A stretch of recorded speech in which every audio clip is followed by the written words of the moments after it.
Chapter 5. For your own good. Oh, that there were such an heart in them, that they would fear me, and keep all my commandments always, that it might be well with them, and with their children forever. Deuteronomy 5 verse 29. That it might be well with them. He longs so that his children should be perfectly happy, enjoying the fullness of blessing, always in the enjoyment of deep calm peace. And this can only be in hearkening unto, and keeping all his commandments always. Our great wise loving King made his commandments solely with a view to the blessing of his people, and it grieves him deeply when we do not keep them, not because they are his royal mandates we have refused to obey, though that might be enough to grieve him, but because he knows what trouble the not keeping them will inevitably bring upon us. And so in anguish of heart, when he sees us suffering the consequences of our unbelief and disobedience, he cries, "Oh, that thou hadst hearkened to my commandments! Then had thy peace been as a river, and thy righteousness as the waves of the sea." Isaiah 48 verse 18. This thing commanded I them, saying, Obey my voice, and I will be your God, and ye shall be my people, and walk ye in all the ways that I have commanded you, that it may be well unto you. Jeremiah 7 verse 23. As a king he might have issued his commandments without giving a reason for them, but the Father's heart cannot suppress the reason. For times running he reiterates, that it might be well with thee. Deuteronomy 5:29, 5:33, 6:3, and 6:18. And yet incentive and warning alike fail to make us obedient. We know that all things work together for good to them that love God. Oh, if we would only believe that he is always doing all he can for our good. How can it be otherwise, seeing that he who loves us with his whole heart is almighty and all-wise too?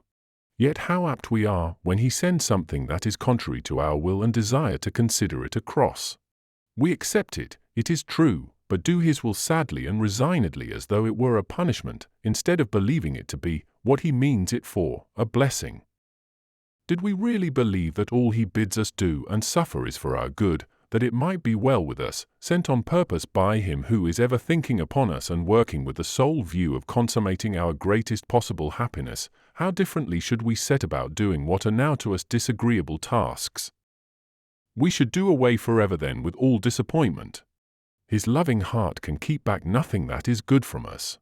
No good thing will he withhold from them that walk uprightly. Psalm 84 verse 11. I will make an everlasting covenant with them, that I will not turn away from them to do them good. Yea, I will rejoice over them to do them good with my whole heart, and with my whole soul. Jeremiah 32 verses 40 and 41. Perhaps he has withheld from you something which you think, nay are sure, would have been good for you, and you have felt almost a grudge against him because he would not let you have it.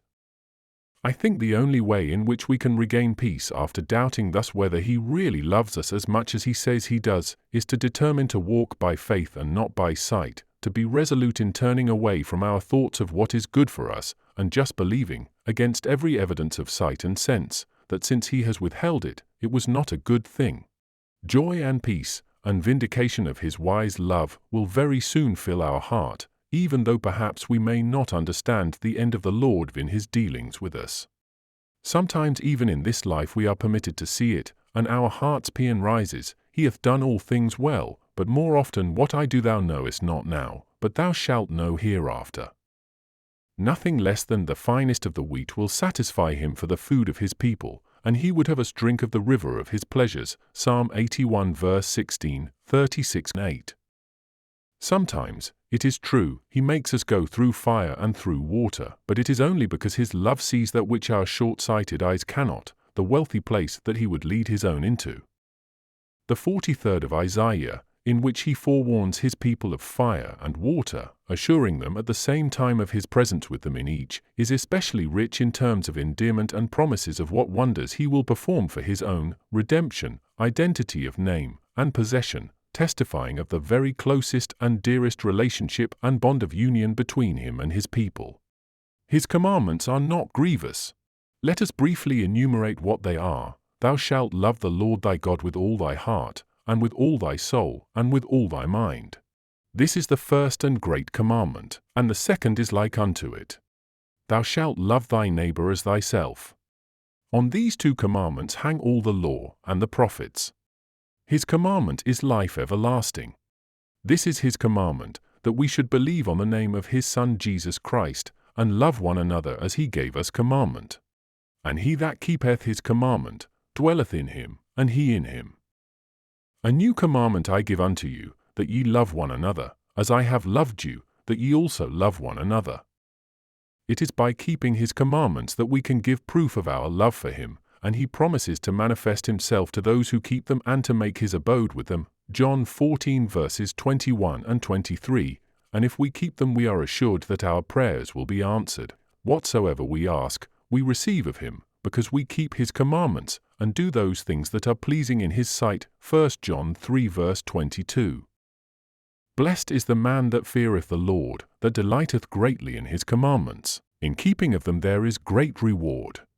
And now, Israel, what doth the Lord thy God require of thee, but to fear the Lord thy God, to walk in all his ways, and to love him, and to serve the Lord thy God with all thy heart and with all thy soul, to keep the commandments of the Lord, and his statutes, which I command thee this day, for thy good.